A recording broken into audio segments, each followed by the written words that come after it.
నమస్కారం master CVV. ఈ రోజున మే కాల్ డే మాస్టర్ గారి యొక్క భక్తులకు చాలా పవిత్రమైనటువంటి దినము. ఈనాడు మాస్టర్ గారు తన నామమునే మంత్రముగా మార్చి మనకు ఇచ్చినటువంటి శుభదినము. ఇంక నుంచి మీరు చేసుకోవాల్సినటువంటిది ఏది కూడా లేదు, కేవలము ఇది మాత్రము చేసుకుంటే చాలు అని చెప్పి ఆయన ఇచ్చినటువంటి దినము. ఈ ఘట్టము జరగడం అనేటువంటిది మనకి 1910లో సుమారు ఒక 110 సంవత్సరముల క్రితము జరిగింది. ఇది జరిగిన తర్వాత మనకు మాస్టర్ గారి యొక్క ప్రణాళిక ఏదైతే ఉన్నదో, దేనికోసమైతే ఆయన ఈ భూమి మీదకి దిగి వచ్చారో దానికి సంబంధించినటువంటి అనేకమైనటువంటి ఆ ప్రణాళికకు సంబంధించినటువంటి పద్మము యొక్క రేఖలు ఏవైతే ఉన్నాయో అవి విచ్చుకోవడం అనేటువంటివి ప్రారంభించాయి. అంటే అంతవరకు ఆయన చేసినటువంటి సాధన కానీ, ఆయన సాగించినటువంటి జీవితము కానీ అది ఒక విధము ఆనాటి నుండి ఈ మే కాల్ డే 1910వ సంవత్సరంలో మే 28, 29 దినములలో ఆయన ఇచ్చినటువంటి ఒక దారి ఏదైతే ఉన్నదో అది వేరు. మహానుభావుల యొక్క జన్మము 2 రకములుగా జరుగుతుంది. కొంతమంది పుట్టినప్పటి నుంచి కూడా వారు ఎందుకోసము జన్మించారు, వారు చేయవలసినటువంటి పని ఏమిటి అనేటువంటి జ్ఞానముతోటి, ఎరుకతోటి జన్మిస్తారు. కానీ చాలా తక్కువ మంది మాత్రమే ఆ విధముగా జన్మించేటువంటి వాళ్ళు ఉంటారు. మనకు తెలిసినంత వరకు అటువంటి పరిపూర్ణమైనటువంటి జ్ఞానముతోటి జన్మించినటువంటి వాడు శ్రీకృష్ణుడు. ఆయన తప్ప ఈ భూమి మీద అంతటి పరిపూర్ణమైనటువంటి తను ఎందుకు జన్మిస్తున్నాను, తను చేయవలసినటువంటి పని ఏమిటి అనేది తెలిసినటువంటి వాడెవరు కూడా లేరు. ఇది పూర్ణమైనటువంటి అవతారం తీసుకుంటే చిన్న చిన్న అవతారములు కొన్ని ఉండవచ్చును. ఒక వామనుడు లాంటి వాడు ఉన్నారు. ఆయన పని ఆ బలిచక్రవర్తిని భూమిలోనికి తొక్కిపెట్టేయడం. అందువల్ల జన్మ నుంచి ఆయనకు ఆ విషయం తెలిసినప్పటికీ కూడా ఆయన కొద్ది రోజులు మాత్రమే బ్రహ్మచారిగానే ఒక 10 ఏళ్ళు లోపులోనే ఆయన ఈ పనిని ముగించేశాడు.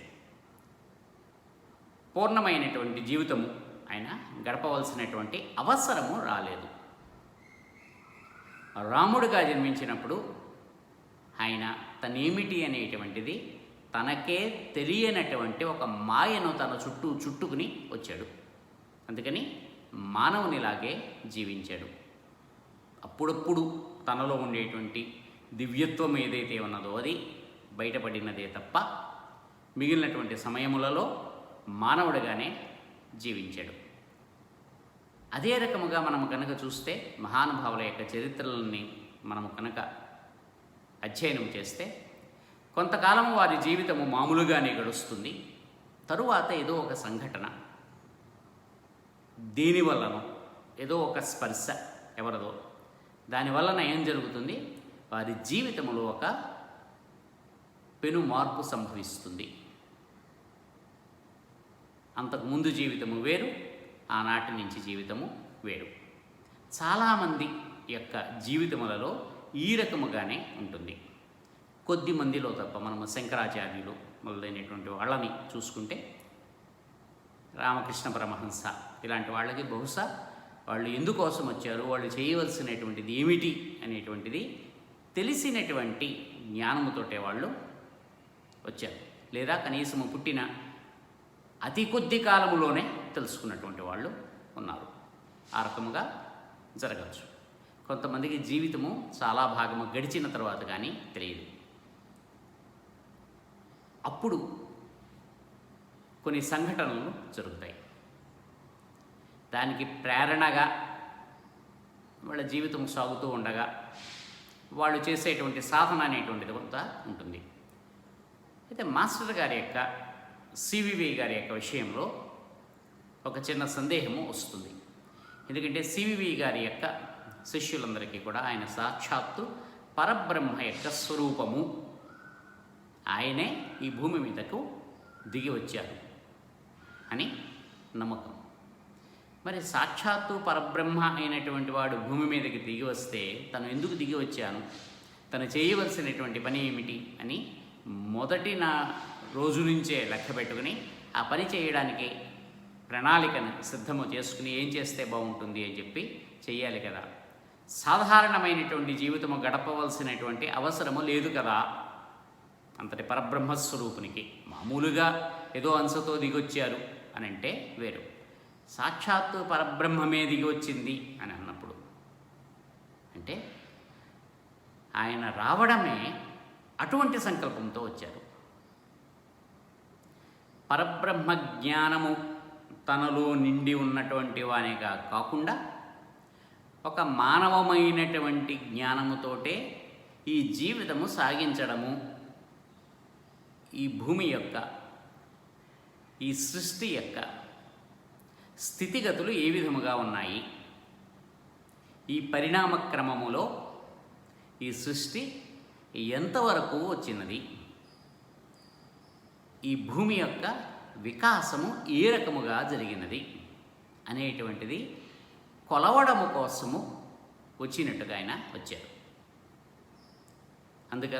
అందువల్ల ఈ భూమి మీద ఒక మానవుని కానీ ఒక సామాన్యమైనటువంటి జీవితాన్ని గడుపుతున్నటువంటి వాని కానీ జీవిస్తూ ఇవన్నీ ఆకళింపు చేసుకోవడము అనేటువంటిది చేశారు. ఆ సమయంలో ఆయనలో ఉన్నటువంటి పరబ్రహ్మత్వం ఏదైతే ఉన్నదో అది మరుగుపడిపోయినట్టుగానే మనము భావించాలి. ఒక మారువేషంలో ఉన్నటువంటి ఒక గూఢచారి కానీ ఎవరైనా కానీ తన అసలు పేరు కానీ తన అసలు తత్వము కానీ ఏదైతే ఉన్నదో దాన్ని పూర్తిగా మర్చిపోయినట్టుగానే జీవిస్తాడు.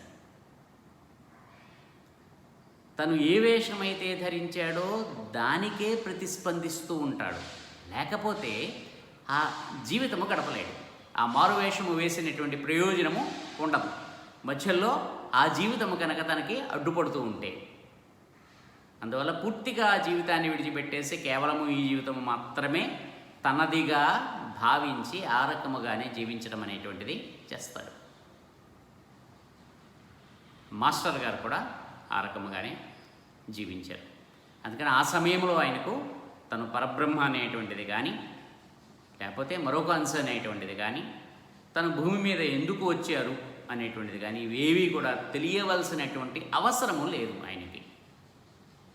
ఎందుకంటే ఆయన జీవితము, ఆయన పొందినటువంటి అనుభవములు, ఈ జీవితము, ఈ భూమి, ఈ మనుష్యులు, వీళ్ళ తత్వములు, వీళ్ళ యొక్క ప్రవర్తన, దీని నుంచి వీళ్ళని ముందుకు ఎలాగా తీసుకువెళ్ళాలి, ఈ అధ్యయనము ఆయనకు ముఖ్యము కాబట్టి. కానీ ఎక్కడో వాళ్ళు ఎందుకు వచ్చారు అనేటువంటిది లోపల ఉన్నటువంటి వాడు అప్పుడప్పుడు ఒక ప్రేరణలాగా మనకి ఇస్తూ ఉంటాడు. అందుకని మృత్యువు అనేటువంటి దాన్ని చూసినప్పటి నుంచి కూడా, చిన్నతనం నుంచి కూడా తనకు కుటుంబంలో జరిగినటువంటి మరణం ఏదైతే ఉన్నదో దాన్ని చూసి ఆయన కలవరపడ్డారు. మృత్యువును జయించలేమా, ఈ మానవుడు మృత్యువును జయించలేడా అని ఆయన చాలా చాలా విపరీతమైనటువంటి శోధన సాధన రెండు కూడా చేశారు. దానికోసం అని చెప్పి అమృతత్వమును మానవుడికి ఇవ్వడం అనేటువంటిది ఎలాగా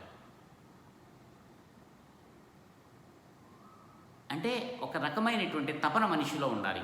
అతను ఏ రకముగా జీవించినా సరే ఏదో చేయాలి, మన కోసము కాదు, కేవలము మన కోసము చేసుకునేటువంటిది కూడా ఉంటుంది. మన ఉన్నతి కోసము, మానసికమైనటువంటి ఆధ్యాత్మికమైనటువంటి ఉన్నతి కోసము మనము చేసుకునేటువంటి సాధన, ఆ ప్రయత్నం ఒకటి ఉంటూ ఉండగా మన తోటి వాటి కోసము, మన సమాజము కోసము ఏదైనా చెయ్యాలి అనేటువంటి ఒక తపన లోపల రగులుతూ ఉంటే అదే తపస్సు. అంతకు మించినటువంటి తపస్సు ఏది కూడా లేదు. అందుకని ఆ తపన ఆయనలో ఉన్నది. ఈ సమాజమునకు ఏదో మనము చేయాలి అని. అందువలనే చాలా జమీందారీ కుటుంబంలో జన్మించినప్పటికీ కూడా దాన ధర్మములు చేసేసి సుమారుగా అదంతా కూడా కరిగించేసుకున్నారు. ఆ రకమైనటువంటి లౌకికమైనటువంటి జీవితము, మానసికమైనటువంటి ఒక శోధన సాగుతూ ఉండగా 1910వ సంవత్సరము మే నెలలో ఈ హ్యాలీ తోకచుక్క అనేటువంటిది భూమికి దగ్గరగా రావడం అనేటువంటిది, ఆ తోకలోంచి భూమి వెళ్ళడం అనేటువంటిది జరిగింది. ఆ రోజు నుంచి ఈయన యొక్క జీవితము మారినది. సుమారు మే 19 ఆ ప్రాంతములలో చుట్టుపక్కల వాళ్ళు కూడా ఆ రోజు రాత్రి ఈయన నివసించేటువంటి ఇంటి మీద ఒక పెద్ద పిడుగు పడినట్టుగా, పెద్ద వెలుగు, మేము భయపడ్డామండి, లోపల ఉన్నటువంటి వాళ్ళకి ఏమి జరిగిందో, అసలు ఏమైపోయిందో అని వాళ్ళు చెప్పినట్టుగా మనకి తెలుస్తోంది. ఈ తోకచుక్క ద్వారా ఆయనకి కొంత జ్ఞానము అందినది. తోకచుక్కలేమిటి, జ్ఞానం ఏమిటి? తోకచుక్క అంటే ఏమిటి? అది కొంత ధూళి, దుమ్ము, కొంచెము మంచు, కొంచెము వాయువు, ఇవన్నీ కలిపినటువంటి ఇది. ఈ తోకచుక్కల్లో మనకి 2 రకములైనటువంటి తోకచుక్కలు ఉన్నాయి. కొన్ని పెద్దవి కింద లెక్క, కొన్ని చిన్నవి కింద లెక్క. ఈ పెద్ద చిన్న అంటే ఏమిటంటే ఎన్నాళ్ళకవి కనిపిస్తాయి అనేటువంటివి. మన సౌర కుటుంబం ఏదైతే ఉన్నదో, ఈ సౌర కుటుంబము ఎంత విస్తీర్ణంలో అయితే మనకి తెలుస్తున్నదో, అంటే మనకి తెలిసినంత వరకు మనం వరుసగా ఈ గ్రహాలను చెప్పుకుంటుంటే సూర్యుడి యొక్క కేంద్రముగా బాహ్య కక్షల్లోకి వస్తే చివరికి మనకి ఈ వరుణుడు, ఇంద్రుడు, యముడు, ప్లూటో అంటే సూర్యుడి నుంచి బాగా దూరముగా ఉన్నటువంటిది. ఇంకా ఆ తర్వాత ఇంకా ఏముందో మనకి ప్రస్తుతానికి తెలియదు. చాలా చాలా చాలా దూరముగా, అంటే మన ఇల్లు మనకి కేంద్రముగా పెట్టుకుంటే సూర్యుడిగా, మన ఇంటి నుంచి దూరము శివార్ల వరకు, నగర శివార్ల వరకు అలాగా. ఆ తర్వాత ఉన్నదేమిటి మనకి తెలిసినటువంటిది కాదు. అక్కడ ఉన్నటువంటి పదార్థం ఏదైతే ఉంటుందో, ద్రవ్యం ఏదైతే ఉంటుందో, దానితోటి తయారైనటువంటి తోకచుక్కలు కొన్ని ఉంటాయి. అవి సూర్యుడి చుట్టూ తిరగడానికి ఎక్కువ సమయము పడుతుంది, ఎందుకంటే దూరముగా ఉంటాయి కాబట్టి. ఇంకొన్ని అంతకంట ముందుండేటువంటి నెప్ట్యూన్, మనం ఇంద్రుడు అనేటువంటి గ్రహం ఏదైతే ఉన్నదో దాని చుట్టుపక్కల ఉండేటువంటి ఒక కొంత చోటు ఉంటుంది. ఆ చోటులో తయారైనటువంటివి కొన్ని ఉంటాయి. ఇవి కొంచెము సూర్యుడి చుట్టూ తొందరగా తిరిగేటువంటి వాటి కింద లెక్క. అంటే కొన్ని 200 సంవత్సరముల తర్వాత కానీ మళ్ళీ ఆ తోకచుక్క కనిపించదు. అవి చాలా దీర్ఘకాలానికి చెందినవిగా లెక్క. 200 సంవత్సరముల లోపులో కనుక ఉన్నటువంటివి అయితే అవి వేరే తరగతి కింద లెక్క. ఈ హ్యాలీ తోకచుక్క దీంట్లోకి వస్తుంది. అంటే ఇది నక్షత్ర ధూళి అని మనం అనుకోవచ్చు, నక్షత్రము కాదు.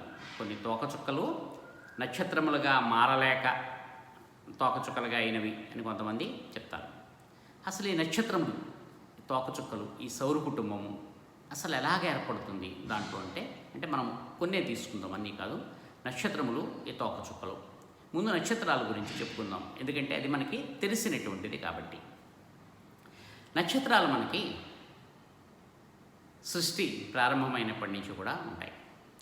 కానీ వీటిలో 2 రకములైనటువంటి నక్షత్రములు మనకి ఉంటాయి. కొన్ని మామూలుగా మనం ఇందాక చెప్పినట్టుగా సృష్టితో పాటుగా సృష్టిలో భాగముగా ఏర్పడినటువంటివి, కొన్ని నక్షత్రముగా మారినటువంటివి. ఈ నక్షత్రముగా మారినటువంటివి అంటే అది మనుష్యులు కూడా అయి ఉండవచ్చు. అంటే నక్షత్రం అనేటువంటిది ఒక ప్రజ్ఞ అంతే, ఒక లోకము అని మనం అనుకుంటే అది ఒక ప్రజ్ఞ, దాని యొక్క కేంద్రము. ఆ కేంద్రాన్ని మనం ఒక వ్యక్తిగా కనుక మనం అనుకుంటే ఒక వ్యక్తి. సూర్యుడు ఉన్నాడు. గోళముగా అనుకుంటే సూర్యగోళము, గ్రహముగా అనుకుంటే సూర్యగ్రహము, దేవతగా అనుకుంటే సూర్యుడు, సూర్య నారాయణమూర్తి. ఆయన్ని మనకి రూపము ఇచ్చుకోవడము, గ్రహ రూపము లేదా గోళ రూపము ఉండడము, ఈ రకమైనటువంటిది. భూమి, భూదేవి భూమి. నక్షత్రము ఆ నక్షత్ర ప్రజ్ఞ అయినటువంటి స్వరూపము. అందుకనే ఈ నక్షత్రాలన్నీ కూడా చంద్రుని యొక్క భార్యలు అన్నాం. అంటే స్త్రీ స్వరూపము కింద. కానీ కొన్ని నక్షత్రములు భూమి మీద సాధన చేసిన తర్వాత నక్షత్ర స్థితిని పొందినటువంటి వాళ్ళు ఉంటారు. మనకు బాగా తెలుసున్నటువంటి వాళ్ళల్లో ధ్రువుడు. ధ్రువుడికి అందరికంటే ఉన్నతమైనటువంటి స్థితి కావాలి, స్థానము కావాలి అని ఆయన విష్ణువును ప్రార్థించినప్పుడు ఆయన ఏం చేశాడు? నీకు సప్తఋషుల కంటా కూడా పైన ఉండేటువంటి ఒక లోకాన్ని నీకు కల్పిస్తాను, నువ్వు అక్కడ ఉంటావు. అంటే ఒక నక్షత్రముగా నువ్వు అక్కడ ఉంటావు, ధ్రువ నక్షత్రముగా ఉంటావు, అది నీది అని ఇచ్చాడు. అంటే అక్కడ ఆ నక్షత్రం అనేటువంటిది సృష్టితో పాటు ఏర్పడినటువంటి నక్షత్రము కాదు. కొంతకాలం అయిపోయిన తర్వాత భూమి మీద, భూమి అనుకోండి లేకపోతే మరొక చోటు అనుకోండి, అక్కడ ఉన్నటువంటి ఒక ప్రజ్ఞ నక్షత్రముగా ఎదిగినటువంటి నది. అంచేత ఆ నక్షత్రానికి మిగిలినటువంటి నక్షత్రాలకి తేడా ఉంటుంది. మరొకటి ఉన్నది దీంట్లో, ఈ రకముగా ఎప్పుడు జరిగింది అనేటువంటిది తెలియనటువంటి ఇది కొంత ఉంటుంది. ఆ నక్షత్రం యొక్క అంశలు భూమి మీద తిరగడం అనేటువంటిది ఉంటుంది. ఉదాహరణకి సప్తర్షులు, అరుంధతి, ఇవన్నీ ఆకాశంలో మనం నక్షత్రములుగా చూపిస్తాం. అగస్త్యుడు,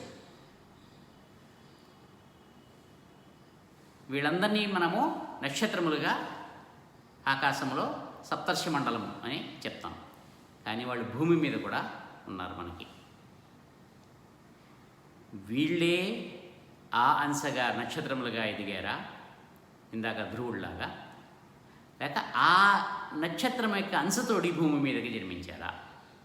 అంటే ఆ నక్షత్రముల యొక్క అంశతోడి భూమి మీదకి వచ్చినటువంటి వాళ్ళు ఇక్కడ వాళ్ళు. అంటే అంతకు పూర్వము మనము ఈ యుగము, ఈ సృష్టి గురించి చూస్తున్నాం. కానీ ఇటువంటివి చాలా చాలా ఉన్నాయి. ఇంతకు పూర్వపు కల్పములలో ఎక్కడో మనకి భాగవతములో కూడా సృష్టి ప్రారంభం అనేటువంటిది చెప్పనటువంటి పూర్వం అనేటువంటిది ఏదో ఉంటే అక్కడెక్కడో వీళ్ళు నక్షత్రములుగా ప్రజ్ఞలుగా మారి ఉండవచ్చు. తరువాత బ్లౌడ్స్కీ ప్రకారం చెప్తే రౌండ్ ఏదైతే ఉంటుందో దాంట్లో వీళ్ళు అప్పటికే నక్షత్రములుగా ప్రజ్ఞలుగా ఆకాశంలో ఉన్నారు, వాటి యొక్క అవతారములుగా భూమి మీద ఉన్నారు. దీనికి సంబంధించినటువంటి వాళ్ళు కాదు, ఇంతకు పూర్వం ఎప్పుడో సంబంధించినటువంటి వాళ్ళు అయి ఉండవచ్చు. అది వేరే విషయం, తర్వాత చూసుకుందాం. ఈ నక్షత్ర ధూళులు అంటే ఈ తోకచుక్కలలో కూడా మనకి అంతే. కొన్ని రకములైనటువంటి తోకచుక్కలు ద్రవ్యముతోటి పదార్థముతోటి ఏర్పడినటువంటివి. కొన్ని ఋషి ప్రజ్ఞలు, దేవతా ప్రజ్ఞలు తోకచుక్కల రూపములో సౌర కుటుంబంలో విహరిస్తూ తిరుగుతూ ఉండేవి. ఇవి మనకి ఏవి అని చెప్పగలిగినటువంటి జ్ఞానము ఆ స్థితిలో ఉన్నటువంటి వాళ్ళకు ఉంటుంది, కానీ మామూలు వాళ్ళకి ఉండదు. అందువల్ల ఈ తోకచుక్కలు ఎప్పుడైతే ఈ భూమికి దగ్గరగా వస్తాయో ఇవి కనుక ఋషి ప్రజ్ఞలతోటి దేవతా ప్రజ్ఞలతోటి కూడినటువంటివి కనుకైతే, లేదా ఒక్కొక్కసారి అటువంటి ప్రజ్ఞను ఆవేశము చేసుకున్నటువంటివి కనుకైతే, స్వయముగా వాటికి లేకపోయినప్పటికీ అవి భూమి మీద ప్రసరించేటువంటి వెలుగు ఏదైతే ఉంటుందో ఆ వెలుగులో భూమికి సంబంధించినటువంటి వికాస పరిణామములకు సంబంధించినటువంటి కొన్ని రహస్యములు, సంకేతములు కూడా ఉంటాయి. అంటే ఒక ప్రణాళికని ఆ భూమి మీద వెళ్తూ వెళ్తూ అక్కడ ఇచ్చేసి అది వెళ్ళిపోతుంది. అందుకనే తోకచుక్కలు వచ్చినప్పుడు మనకి చాలా ఉత్పాతము జరుగుతుంది, ఎవరో పెద్దవాళ్ళు జన్మించడము కానీ పోవడము కానీ జరుగుతుంది అనేటువంటివి చెప్తారు. ఇది పూర్తిగా నిజమా అంటే నిజము, కాదా అంటే కాదు. అంటే అవి ఇచ్చినటువంటి ప్రణాళికని అమలుపరచడంలో, భూమి మీద వచ్చేటువంటి మార్పులలో అంతవరకు ఉన్నటువంటివి ఏవైతే ఉంటాయో వాటిని కొన్నిటిని తుడిచిపెట్టేసి కొత్తవి తీసుకురావడం కోసం అని చెప్పి కొన్ని సంఘటనలు జరుగుతాయి. అవి విపరీతముగా మనకి తోచేటువంటి సంఘటనలు కాబట్టి యుద్ధములు వస్తాయి, రాజ్యములు కూలిపోతాయి, నాయకులు మరణిస్తారు అని అన్నారు. అంటే మార్పులు వస్తాయి అనే అర్థం అక్కడ. మన వైపు నుంచి మనం చదివితే ఈ రకముగా ఉంటుంది, కానీ వాళ్ళ వైపు నుంచి అయితే మార్పులు అంతే. సరే, పక్కకెడుతున్నాం అనుకోకపోతే ఒక విచిత్రమైనటువంటి ఒక సంఘటన ఉన్నది. ఈ హ్యాలీ తోకచుక్క 1910కి ముందు సుమారు 1835 ప్రాంతంలో వచ్చింది. ఎందుకంటే ఇది సుమారు 76 సంవత్సరములకి ఒకసారి భూమి మీదకి వస్తుంది, అంటే భూమికి దగ్గరగా వస్తుంది. విచిత్రముగా మనకి మార్క్ ట్వైన్ అనేటువంటి ఒక ఆంగ్ల రచయిత ఉన్నారు. చక్కటి సాహస కథలు రచించినటువంటి ఆయన 1835 తోకచుక్క వచ్చినటువంటి సమయంలో, ఆ ఏప్రిల్ సమయం ఎప్పుడో ఉంటే అది భూమికి దగ్గరగా వచ్చినటువంటి ఒక వారం 10 రోజుల లోపల ఆయన జన్మించారు. అందుకని ఈ తోకచుక్క మళ్ళీ హ్యాలీ తోకచుక్క కూడా మళ్ళీ ఏప్రిల్ ప్రాంతం నుంచి భూమికి దగ్గరగా రావడం అనేటువంటిది ప్రారంభమైనది ఏప్రిల్ 2వ వారంలో. ఎప్పుడో ఈ మే 3వ వారంలో బాగా భూమి దాని యొక్క తోకలోంచి, దాని కక్షలోంచి వెళ్ళడం అనేటువంటిది జరిగింది. సరే, అప్పుడు ఆయన ఈ తోకచుక్క మళ్ళీ వస్తోంది అన్నప్పుడు ఆయన ఒక మాట అన్నారు. ఆ తోకచుక్క వచ్చినప్పుడు, ఈ తోకచుక్క ఇంతకు ముందు వచ్చినప్పుడు నేను జన్మించాను, ఇది మళ్ళీ వచ్చినప్పుడు నన్ను తీసుకెళ్ళకపోతే బాగుండదు, భగవంతుడి యొక్క సంకల్పము. అది గాలివాటంగా వచ్చేటువంటిదే, నేను గాలివాటం మనిషిని, ఇద్దరం కలిసి వెళ్ళకపోతే ఇంతకు మించినటువంటి తెలివి తక్కువ పని ఉండదు అన్నారు. అన్నట్టుగానే ఆయన హ్యాలీ తోకచుక్క ఏప్రిల్లో వచ్చినటువంటి కొద్ది రోజుల్లోనే దేహాన్ని విడిచిపెట్టడం అనేటువంటిది జరిగింది. అంటే ఆయనకు ఆ తోకచుక్కకు ఏదో ఒక సంబంధము ఉన్నది, ఆధ్యాత్మికమైనటువంటి ఒక సంబంధము ఉన్నది. ఆ రకముగా కొంతమంది జీవితముల్లో జరుగుతూ ఉంటుంది. సరే, మాస్టర్ గారి యొక్క జీవితము, మనం ఎక్కడికి వచ్చామో అక్కడికి వద్దాం. ఈయన జీవితంలో జరిగినటువంటిది ఏమిటి? ఎప్పట్లాగే ఈ హ్యాలీ తోకచుక్కతో పాటుగా కొంత ప్రజ్ఞ అనేటువంటిది భూమికి అందడం అనేటువంటిది వచ్చింది. మాస్టర్ గారి విషయంలో ఏం జరిగిందంటే, ఈ తోకచుక్క వల్ల కలిగినటువంటి ప్రజ్ఞ ఏదైతే ఉన్నదో, వికాసం ఏదైతే ఉన్నదో, ఇంకొక విషయం చెప్పుకుందాం. మార్పు వస్తుంది అని అంటున్నాం. పూర్వ జీవితము వేరు, ఈ జీవితము వేరు అని అంటున్నాం. అది మానసికమైనటువంటిదా, భౌతికమైనటువంటిదా, ఆధ్యాత్మికమైనటువంటిదా అని అంటే, ఎక్కువగా మనకు కనిపించేటువంటిది మన యొక్క దృష్టి, ఆలోచన, ఇటువంటివన్నీ వీటిల్లో మార్పులు మనకి తెలుస్తాయి. భౌతికమైనటువంటి మార్పులు జరగడానికి ఎక్కువగా అవకాశం ఉండదు. ఆధ్యాత్మికమైనటువంటి జీవితంలో మార్పులు వస్తాయి, కానీ భౌతికముగా మనకి తెలియనటువంటి కొన్ని మార్పులు జరుగుతాయి. అంటే ఇంతకు పూర్వము కంట ఆకలి తగ్గడం, ఎండని కానీ ఎండ కానీ వాన కానీ దాన్ని సహించగలగడం, శరీరమునకు చెమట తక్కువగా పట్టడము, చాలా దూరముగా ఉన్నటువంటి వాసన కూడా ముక్కుకి అంటడం, ఇవన్నీ నేను చెప్తున్నటువంటివి చాలా సామాన్యమైనటువంటివి, అతి తక్కువైనటువంటి స్థితిలో జరిగేటువంటి మార్పులు కూడా ఇవి, పెద్ద పెద్ద మార్పులు కాదు. ఇంకొంతమందికి శరీరము తేలికపడడం, రోగ నిరోధక శక్తి పెరగడం, రోగాలు రావని కాదు, వీళ్ళు తలుచుకుంటే రోగాన్ని వాళ్ళు ఉపశమించుకోగలిగినటువంటి ఒక శక్తి వాళ్ళలోకి వస్తుంది. ఇవన్నీ కూడా వస్తాయి. మిగిలినటువంటివి ఏవి కాకపోయినప్పటికీ కూడా ఈ రకమైనటువంటి కొన్ని తెలుస్తాయి మనకి. అయితే ఈ మార్పులన్నీ ఎలాగొస్తాయి, ఏ రకముగా, ఎందుకు తెలియదు మనకి అంటే తెలుస్తుంది. మన దగ్గర ఒక చిన్న బిందువు ఉంది అనుకుందాం, దాంట్లో ఒక 10 లోటాల నీరో పాళ్ళో ఏవో పోయొచ్చు, దాంతో నిండుతుంది. పాలు ఉన్నాయనుకుందాం దాంట్లో, ఆ లోటాలో ఆ బిందెతోటి ఒక 10 లోటాల పాలుతోటి మనము రోజువారీ వ్యవహారములన్నీ కూడా మనము జరుపుకుంటున్నాం. కానీ మనకి తెలియనటువంటిది ఏమిటంటే, మనము పాలుగా అనుకుంటున్నటువంటి ఆ పదార్థములో నిజముగా పాల వంతు 3 లోటాలే, నీళ్ల వంతు 7 లోటాలు. కానీ మన జీవితంలో అవే పాలు అనుకుని మనం తాగేస్తాం, కాఫీ తాగేస్తాం, పెరుగు తోడు పెట్టుకుంటున్నాం, తినేస్తున్నాం.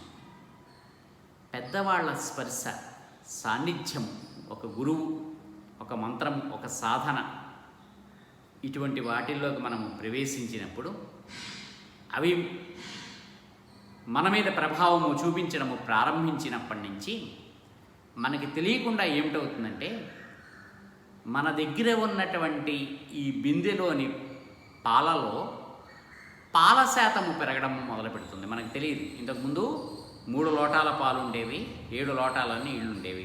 ఇప్పుడు నెమ్మదిగా అది 3.5 లోటాల పాలు, 4 లోటాల పాలు, 5 లోటాల పాలు కింద అవుతుంది. నీళ్ల శాతము ఆ మేరకు తగ్గుతుంది. మనకి తేడా తెలియదు, బిందె పాలు. కానీ ఏమిటో ఇవాళ కాఫీ కొంచెం బాగున్నట్టుంది, చిక్కగా ఉంది, పాలేమన్నా మారేయ, నాలుకకు చిన్న రుచి తేడా తెలుస్తుంది. పెరుగు గట్టిదనం, కమ్మదనం తేడా తెలుస్తుంది. ఆ పాలకి ఈ పాలకి వెంటనే తెలియదు. నెమ్మదిగా 1 లోటా 2 లోటాలు తేడా ఎక్కువైన కొద్దీ అప్పుడు మనకి తెలుస్తుంది. అప్పుడు ఏం జరుగుతుంది, ఇంకా దాని మీద రుచిపోతుంది.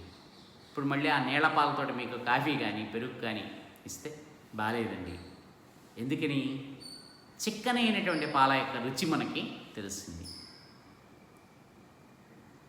ఈ రుచి మన జీవితంలో, మన దగ్గర ఉన్నటువంటి బిందెలో ఉండేటువంటి పాలలో నెమ్మదిగా నెమ్మదిగా నీళ్ల శాతము పోయి పూర్తిగా 10 లోటాలు కూడా పాల శాతము నిండడం, ఇది మనలో జరిగేటువంటి మార్పు. సాధన చేస్తే ఏమిటవుతుందంటే పాలు శాతము పెరుగుతుంది, నీళ్ల శాతము తగ్గుతుంది. దానివల్ల రుచి మారుతుంది, వాసన మారుతుంది. అదే మన జీవితంలో కూడా తెలిసేది.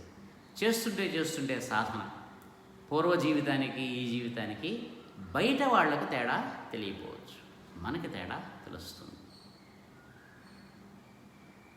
చేసే పనిలో తేడా ఉండకపోవచ్చు, చేస్తున్నటువంటి పద్ధతిలో తేడా మనకి తెలుస్తుంది. మాస్టర్ గారి దగ్గరికి వస్తే ఇంతవరకు ఆయన జీవితము ఒకలా గడిచింది కదా, ఆ రోజున ఆ వికాసము జరిగినప్పుడు శరీరములో ఉన్నటువంటి అణువులన్నీ కూడా విచ్చుకున్నాయి. ఇంతకుముందు చెప్పినట్టుగా వాటిల్లో ఉండేటువంటి పాల శాతము పెరిగింది.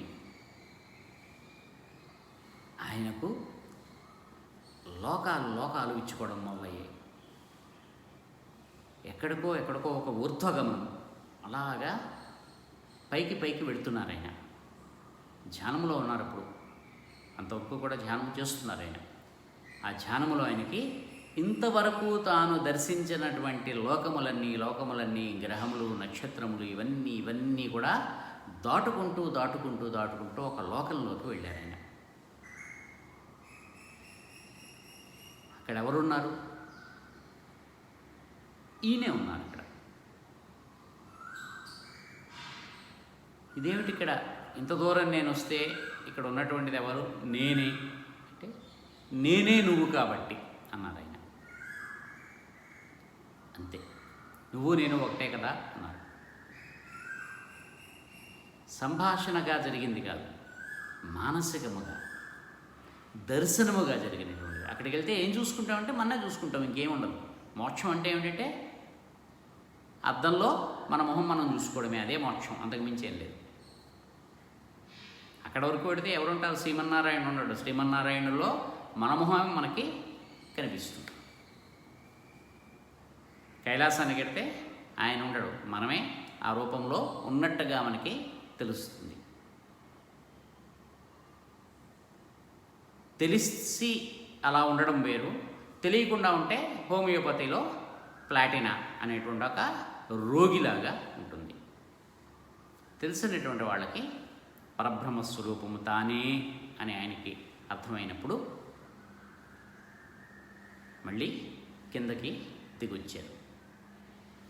ఈసారి ఆయన దిగొచ్చినప్పుడు ఆ పరబ్రహ్మ స్వరూపము ఆయన వెనక్కాలే ఆయనను నడిపించేటువంటి ఒక గురువుగా అతను కూడా దిగొచ్చింది. ఎందుకని? మానవమైనటువంటి జీవితంలో ఎప్పుడైనా సరే కొన్ని పరిమితులు ఉంటాయి. మనం చేయగలిగినటువంటిది ఏది కూడా లేదు. ఆ పరిమితుల్ని మనము మించలేము. ఒక విశాలమైనటువంటి మైదానంలో మీరు క్రికెట్ ఆడుతున్నారనుకోండి, బంతి వేస్తే మీరు బలంగా కొడితే ఎంత దూరమైనా కొట్టచ్చు. మీరు సందులో ఆడుతున్నారనుకోండి, మీరు ఎంత గొప్ప బ్యాట్స్మెన్ అయినప్పటికీ కూడా మీరు కొట్టేటువంటి ఆ బంతిని, మీరు కొట్టేటువంటి వేగం ఏదైతే ఉంటుందో మీ బ్యాట్ తోటి, దాన్ని మీరు నియంత్రించుకోవాల్సిగా తప్పదు. అక్కడ కొట్టినట్టు ఇక్కడ కొడతానంటే కుదరదు. కొట్టేమంటే దేనికి తగిలి ఏది బద్దలవుతుందో మనకి తెలియదు. నియంత్రణ ఉండాలి. శక్తి మీకు ఉండొచ్చు, సామర్థ్యము మీకు ఉండొచ్చు, కానీ అది సరిపోదు. మాస్టర్ గారు ఎప్పుడైతే కిందకి దిగి వచ్చారో అలాగా ఒక పరిమితిలోకి అయినా మళ్ళీ ఒదగవలసి ఉంటుంది. పరిమితిలోకి ఒదిగినప్పుడు ఉండేటువంటి ఒక చిన్న ఇబ్బంది ఏమిటంటే, ఒక్కొక్కసారి మనం ఏమిటి అనేటువంటిది, ఏం చెయ్యాలి అనేటువంటి దాని మీద మనకి సందేహము కలుగుతుంది. ఎందుకని? పూర్ణావతారముగా మనము రాలేదు కాబట్టి. జన్మతః కనుక పూర్ణావతారముగా కనుక వస్తే ఇటువంటి సందేహమునకు తావు ఉండదు. ఎందుకంటే దేహము కూడా దానికి తగ్గట్టుగానే వస్తుంది. మధ్యలో కనుక మనము జ్ఞానము అనేటువంటి దాన్ని స్వీకరించి దాని ద్వారా మనం ఏదైనా ప్రణాళికను కనుక నిర్వహించాలి అని అన్నప్పుడు అప్పటి వరకు ఈ దేహముతో చేసినటువంటి పనులు ఏవైతే ఉంటాయో అవి కొన్ని పరిమితుల్ని మనకి విధిస్తాయి. వాటి నుంచి మనము తప్పించుకోవడం అనేటువంటిది సాధ్యము కాదు. చేయకూడదా అంటే ఉంటుంది పద్ధతి, కానీ అది చెయ్యరు, వదిలిపెట్టు. ఎలా ఉన్నదో అలాగే చేయాలంతే. మనకిచ్చినటువంటి పనిముట్లు ఏవైతే ఉన్నాయో వాటిని వాడుకోవడమే పద్ధతి. ఇది బాగాలేదు, పక్కవాడిది తీసుకుందామంటే కుదరదు. అందుకని ఇచ్చినటువంటి ఈ దేహం ఏదైతే ఉందో ఆ పరిమితులు ఉంటాయి. అందుకని మాస్టర్ గారి డైరీలో మనం కనుక చూస్తే అప్పుడప్పుడు ఆయన ఎవరో హెచ్చరిస్తున్నట్టుగా, ఇలా కాదు అలాగే చేయాలి అని సూచనలు ఇస్తున్నట్టుగా, దెబ్బలాడుతున్నట్టుగా కూడా ఇవన్నీ కనిపిస్తాయి. ఎవరంటే ఆయనే. తనే తన మీద తాను ఒక నియంత్రణ అనేటువంటి దాన్ని పెట్టుకోవడం కోసం అని చెప్పి ఆ లోకము నుంచి తెచ్చుకున్నారు ఆయన. ఎందుకంటే ఈ ప్రణాళిక ఇప్పుడు అక్కడికి వెళ్ళేటప్పటికి ఆయన ఏం చేయాలో ఆయనకి తెలిసింది. ఈ మానవ జీవితంలో రావాల్సినటువంటి మార్పులు ఏమిటి, గోళములలో గ్రహములలో రావాల్సినటువంటి మార్పులు ఏమిటి, సృష్టిలో జరిగినటువంటి పరిణామం ఏమిటి, ఇంక నుంచి మారవలసినటువంటిది ఏమిటి, ఇదంతా కూడా ఆయనకు విచ్చుకుంది. ఇంత పని ఆయన చేయాలంటే చాలా జాగ్రత్తగా ఉండాలి. పక్కకి వెళ్ళడానికి వీల్లేదు, దృష్టిని కేంద్రీకరించాలి. అందుకని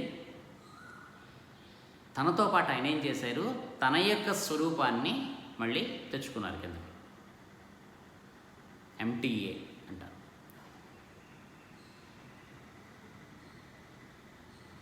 దానికి రకరకాలైనటువంటి అర్థములు చెప్తారు. కానీ ఆయనకి సంబంధించినంత వరకు ఆయనే. ఇంకా అక్కడి నుంచి ఆయన ఏం చేశారు, అనేకమైనటువంటి పరిశోధనలు చేశారు. మానవుల యొక్క శక్తి మీద,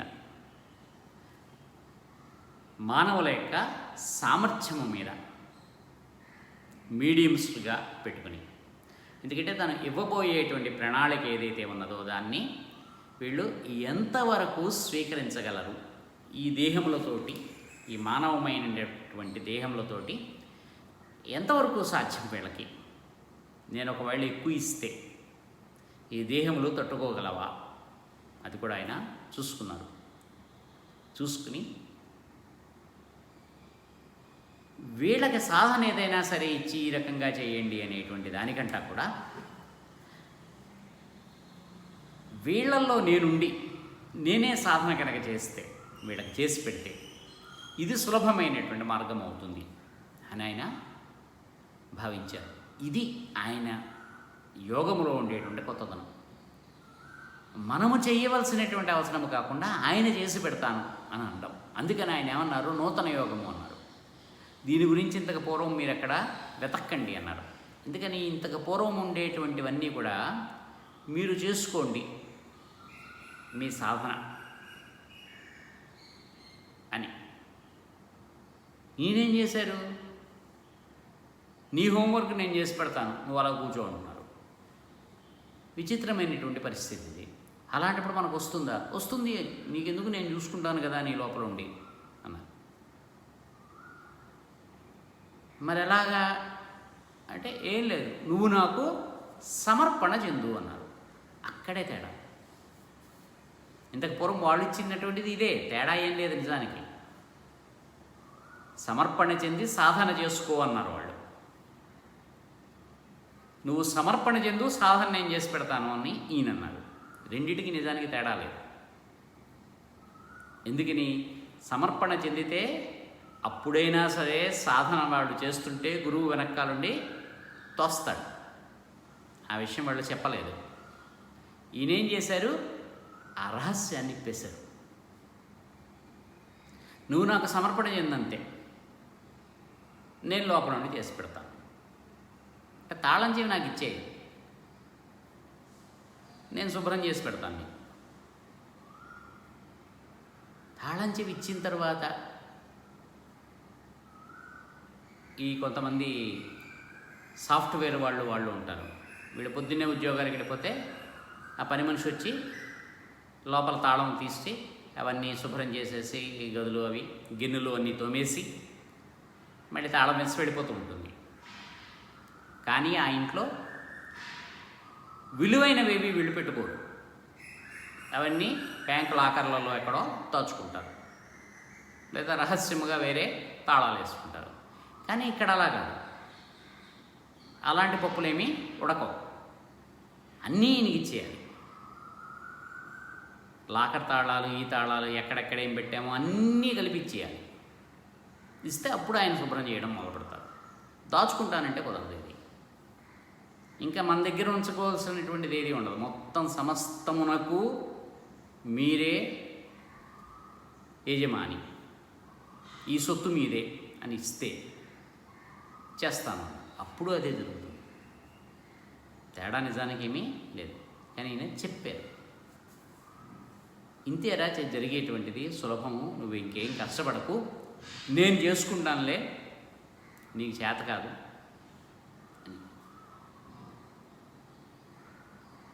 ఈ మార్గం ఏదైతే ఉన్నదో ఇది, ఇందులోనికి ప్రవేశించాలి అంటే కూడా కష్టమే. ఆయన చెప్పినంత మాత్రం చేత మనం ఎలా చేసేస్తాం? దానికి అప్పుడు ఆయన మార్గము ఇచ్చారు.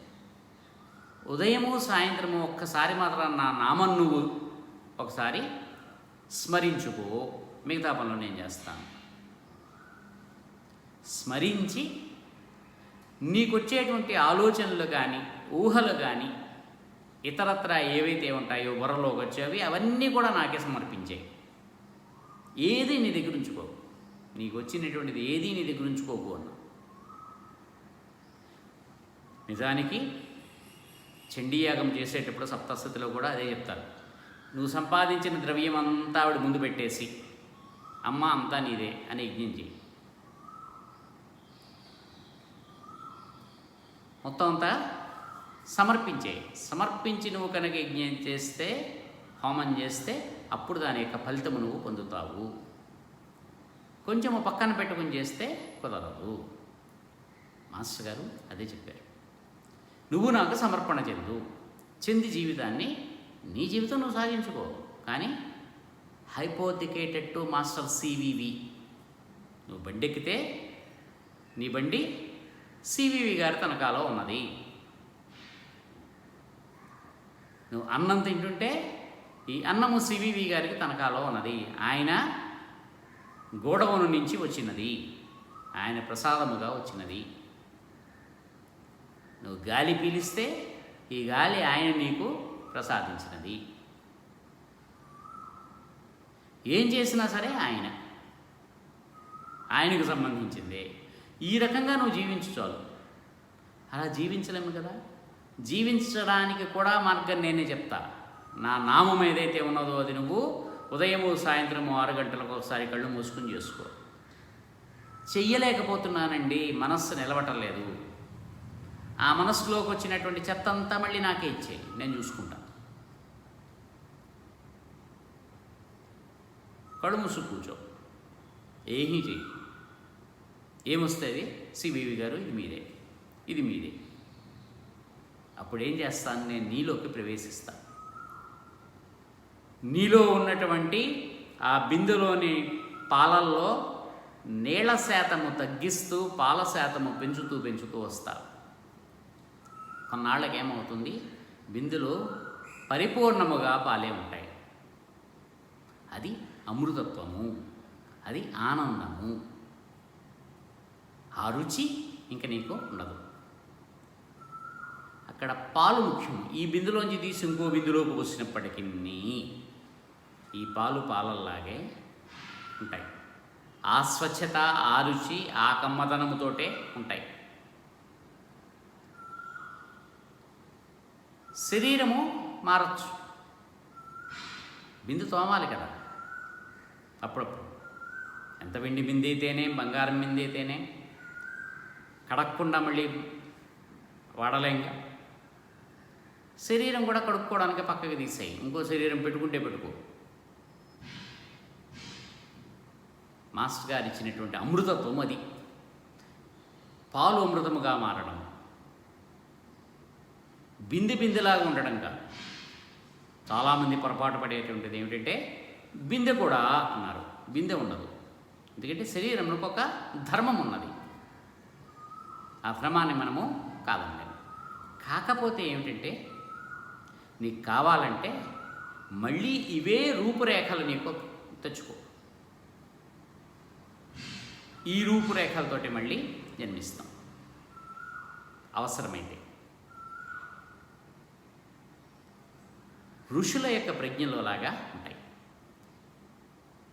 ఒక వశిష్ఠుడిగా, ఒక విశ్వామిత్రుడిగా ఏ ప్రజ్ఞ వచ్చినప్పటికీ కూడా సుమారుగా అదే రూపురేఖలతోటి వస్తుంది.